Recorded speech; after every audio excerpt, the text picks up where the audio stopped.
diseases of attitude. It's never that pleasant to talk about the negative, but we got to talk about it because life is part negative. These attitude diseases are like weeds that grow in the garden. It's a normal part of life. Here's a good phrase to note. Negative is normal. It's not successful, but it's normal. It's part of life. And here's the next key, in my opinion. You must learn to handle the negative. Don't ignore it. Handle it. Now, I know some people teach the other way. And listen to them. And listen to me. And then make up your own mind. Right? Don't be a follower. Be a student. But I say you got to handle the negative. You don't have to live in it. You don't have to dwell on it. But you do have to handle it, my opinion. I know some people teach, just turn your head real quick and say, there's no weeds, there's no weeds, there's no weeds. They'll take your garden. So you've got to handle the negative. Here's what part of it is. It's called the Great War Between Good and Evil. Mr. Reynolds and I are working on a new book this year called The Great War Between Good and Evil. And there is a war on. The minute you were born, you got involved in the war between good and evil, between darkness and light, between negative and positive, between evil and good, between tyranny and democracy, between weeds and human activity. I mean, the war is on. If democracy sleeps, guess who never sleeps? Tyranny. In the absence of light, guess what's automatic? Darkness. If good does not arouse itself and become active, guess what moves in? Evil. It's a war. A mental war, a physical war, a financial war, between enterprise and ease, between accomplishment and failure. It's a war. That's why there's an Old Testament phrase that gives the best advice for human activity when it says, 6 days labor, 1 day rest. Now, I'm sure we've taken that to mean, don't work all 7 days, take one off. Here's what it also means, only take one off. Or you're liable to lose the war. Now, we've got it down to 5 and 2, and maybe that's not too dangerous, I don't know. If God would have thought of 5 and 2, he might have made it 5 and 2, I don't know. You can't think of everything. But here's what it does mean. Enterprise is better than ease. If you rest too long, the jungle overtakes the village. Now here's the good news about the war between good and evil. Evil is no match for good, but good must be active. Weeds are no match for human activity, but if you stand still, how far in will they come? All the way. They'll grow right up around your shoes. But if you get busy, how far back can you take them? As far as you wish. They're no match, but you must be active. That's why the 6 and 1. Make sure you're not losing the war by taking off too much. Guess what the average years are after retirement? 6. 6. Which means don't retire. Your chances are too slim. Okay.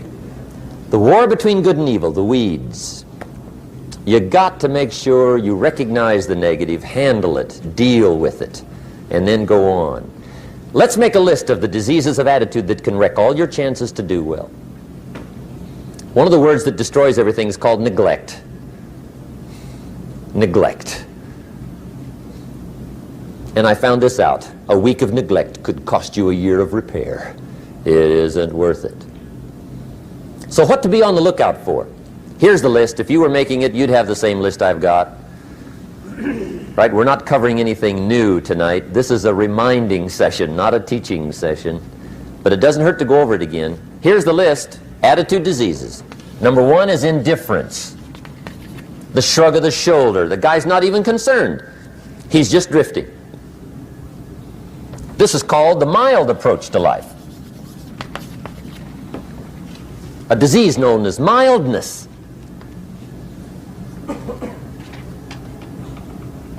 The guy says, well, I can't see getting all that worked up. Well, to be any kind of winner, you got to get worked up. There's one problem with drift. You cannot drift to the top of the mountain. And the good Lord said in the closing chapters of the Bible, here's the best way to live, one way or the other. That's best. Hot or what's next best? Cold is next best to hot. Not the half-baked middle, lukewarm, not too hot, not too cold. What a sad way to live. I think what it means is pick a direction and go with everything you got. Just pick one and go. Somebody says, yeah, but what if it's the wrong direction? You'll find out quicker. It won't take you 25 years to wake up and say, oh no, I've been walking the wrong road. I told my staff the other day, next best to prosperity is adversity. If one doesn't get you, pray for the other. We all do better from one of two reasons, inspiration or desperation. And I don't wish anything bad on you tonight, but if you're not inspired, I hope a wagon comes down your rut.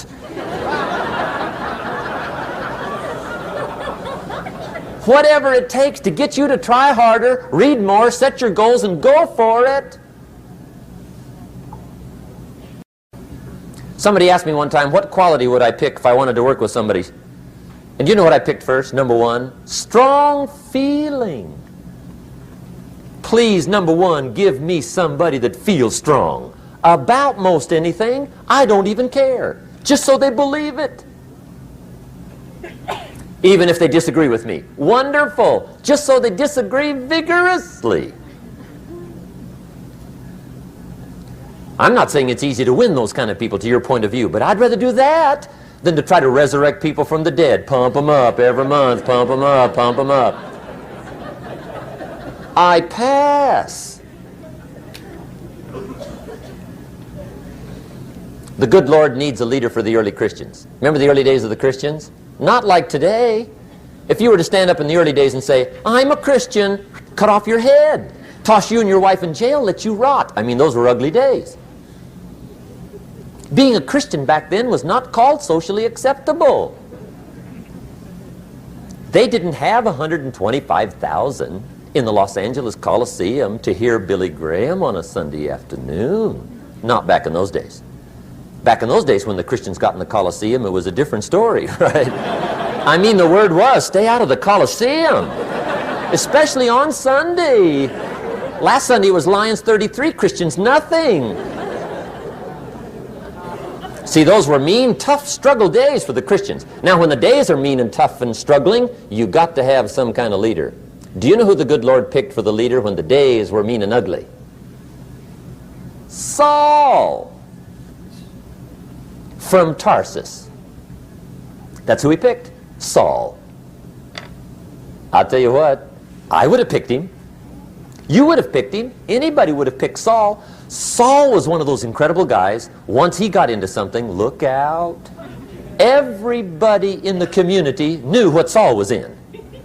Because whatever he joined, he'd flip all the switches, open up all the dials, turn on all the faucets, and go like mad. He was known as All-Out Saul. I mean, he was something else. Now, at first, it wasn't working out well. Saul hated Christians, which makes a poor leader, right? I mean, that won't work. Saul got this bug somewhere about the Christians. He got to hating Christians. And he hated them so bad, every time somebody would say Christian, he'd fly into a rage.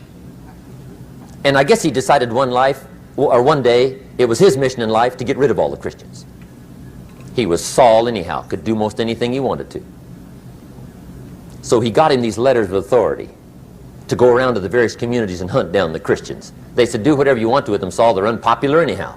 Drag them in the streets, whip them, stone them, torture them, kill them. You mention the name Saul from Tarsus to the early Christians. I'll tell you what they would do. They would run, hide, lock the doors, leave town, dive underground. I've been in the catacombs of Rome where they hid. He was mean. I mean, terribly mean. But remember the story? One day Saul's making it for Damascus. Heard about some new Christians, flies into a rage, takes off for Damascus. And the story said he was angry. There's a little sentence in the story that says, on his way to Damascus, he was breathing out threatenings and slaughter, which meant he felt rather strong about the idea, right? That's strong. That's strong. But on this journey, right, according to the story, as Saul was making his way to Damascus, the good Lord looks down out of heaven and says, there's my man, Saul. He's got to be something else. And according to the story, this great light shines out of heaven, knocks him flat, right off his horse, grinds his face in the dirt, and blinds him for 3 days. The good Lord using recruiting tools we can't use, but when you're Lord, right? To make a long story short, Saul from Tarsus becomes converted to Christianity. He becomes Paul, the great leader, the apostle. And without a doubt, the good Lord got him a dandy. One he didn't have to pump up every month.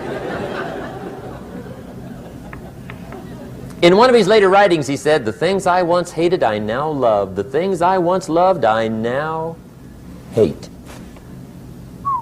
See, that's strong. Here's the key to the good life. Learn to put everything you've got into everything you do. Whatever you are doing, pour it on. It will quickly open up into opportunity or quickly disclose to you that you ought to be doing something else. The delusion is, if I had a better job, I'd really pour it on. See, that's delusion. Wherever you are, pour it on. Don't give somebody half a job for a day's pay.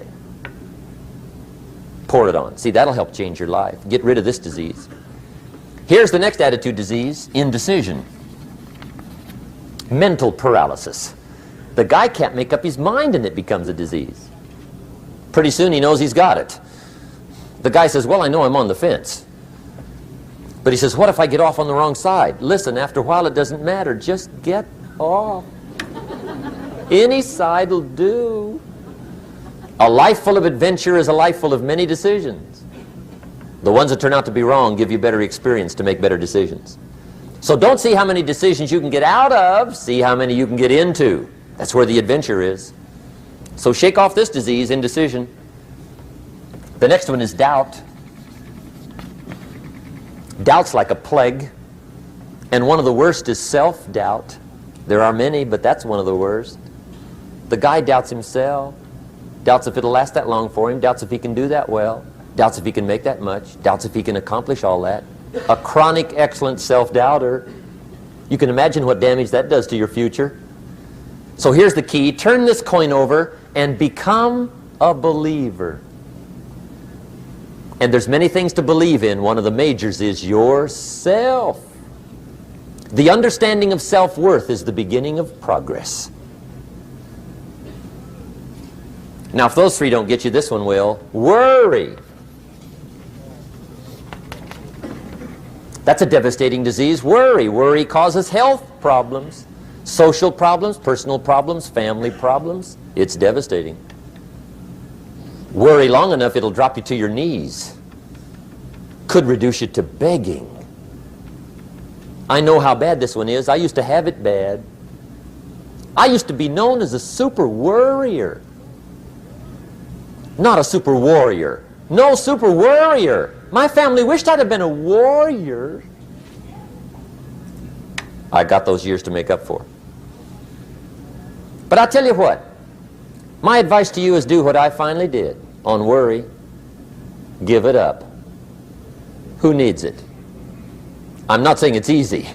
I'm saying it's worth it. It took me almost 1 year to kick the worry habit, and it was not an easy year. It was one of the toughest years I ever spent, but I finally got that monkey off my back. And I discovered you could live the most incredible life free of worry. Not free of challenge, not free of difficulty, free of worry.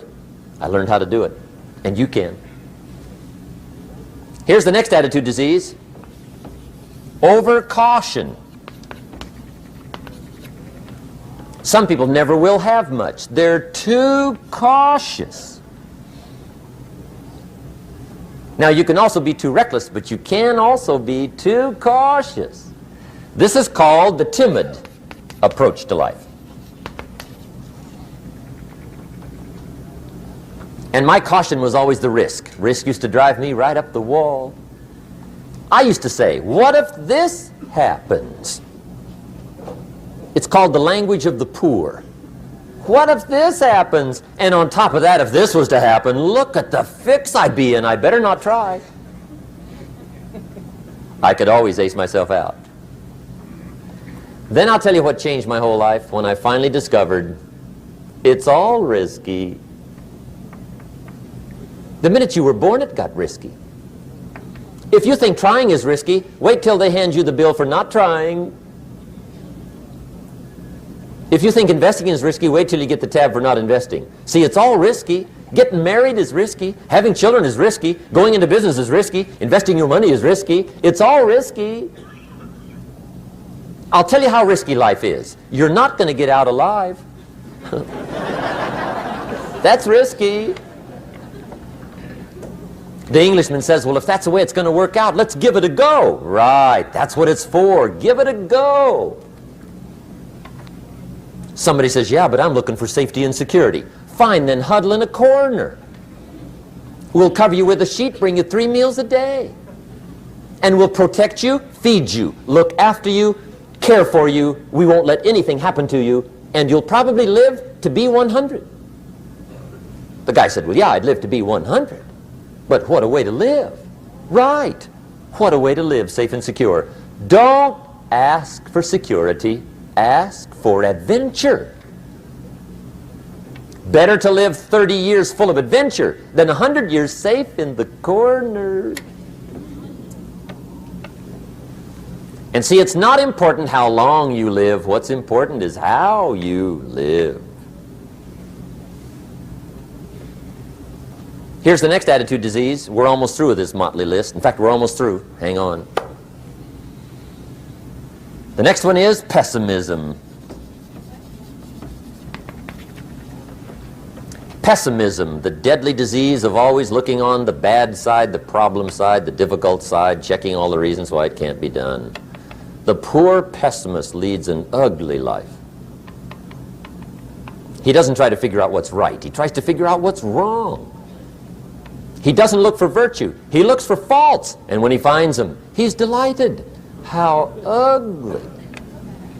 This is the poor guy looks through the window, doesn't see the sunset. He sees the specks on the window.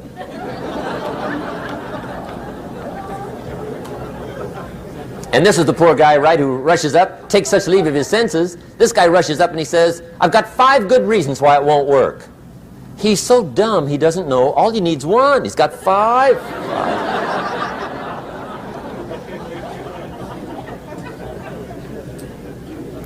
To the pessimist, the glass is always half empty. To the optimist, the glass is half full.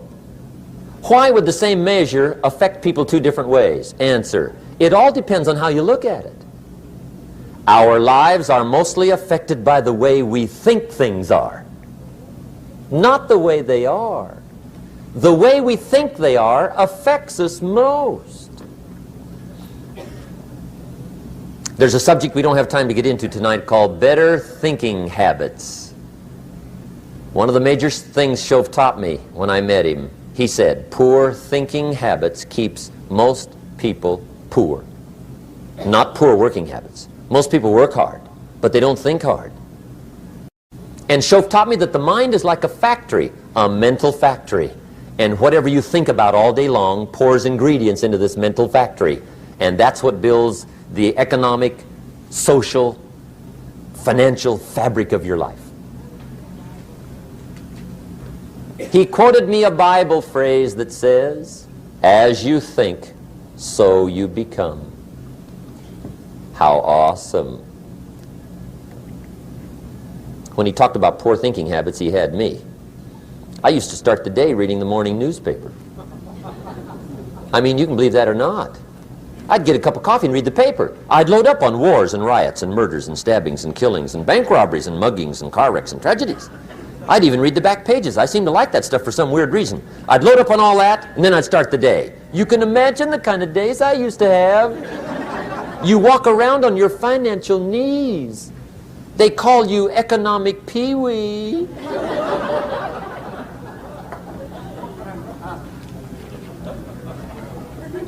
The guy says, I want to be a great leader. Wonderful. The first thing we do is follow him to his house. When we get there, we walk in and check his library, number one. Somebody says, well, why check his library? The reason is because what a man reads pours massive ingredients into his mental factory, and the fabric of his life is built from those ingredients. You would not believe what some people have got in their house to read.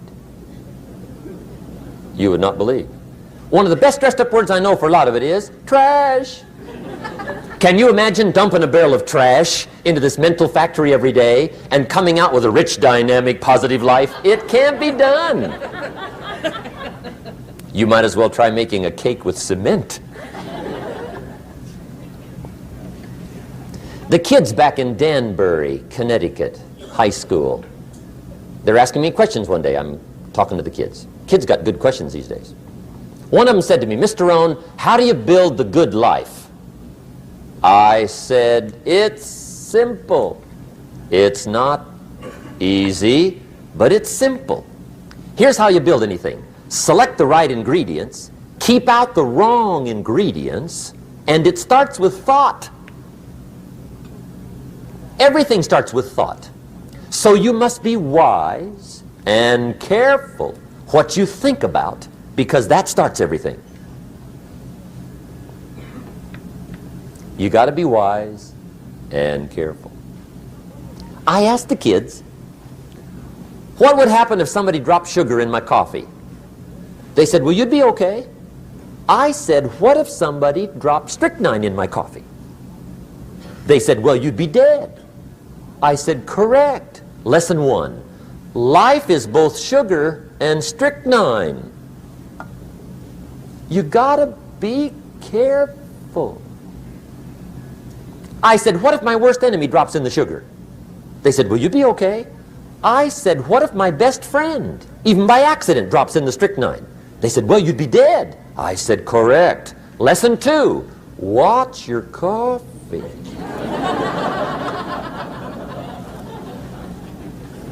You got to be careful. See, it doesn't matter who hands you the bad stuff. It doesn't matter where you get the bad stuff. It'll still do its damage on your bank account, wherever you get it.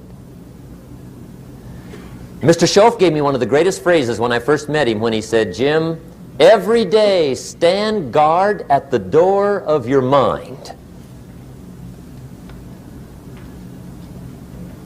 How important. Stand guard at the door of your mind. And you decide what goes into your mental factory. Don't let anybody just dump anything they want to in your mental factory, because you've got to live with the results. Okay, here's the last disease, and we're through with this list. In fact, we're almost through. Hang on. The last subject is very brief. The last disease, but this one is deadly. Engage in this one, indulge in it even slightly, and you might as well forget the future, because it's going to forget you. Complaining, crying, whining, griping, a Bible word called murmuring. See, that'll ace your future. Spend 5 minutes complaining, and you have wasted 5. And you may have begun what's known as economic cancer of the bone. Surely they will soon haul you off into a financial desert and there let you choke on the dust of your own regret. I hope I said that well, so you won't forget. It's a deadly disease. If you don't think it's bad, ask the children of Israel of Old Testament fame. Typical of us all, their story just happened to get in the book. Story says, children of Israel were slaves. God performed a series of dazzling miracles and got them out. And now they're heading for the promised land. Remember the story? Heading for the promised land. Tragedy of the story, they never got there. Reason. From day one, they started to complain. They griped about the water. They griped about the weather. They whined and cried and griped about the food. They griped about the leadership. They whined and cried because it was too far, too cold, too hot, too difficult, too miserable. I mean, they whined and cried for years. Finally, God said, "I've had it, trip canceled." Or something like that. The story says they died in the desert, never got to the promised land. Which I think means two things. Indulge in this long enough, you get your future canceled. And I guess it also means even God himself can only take so much.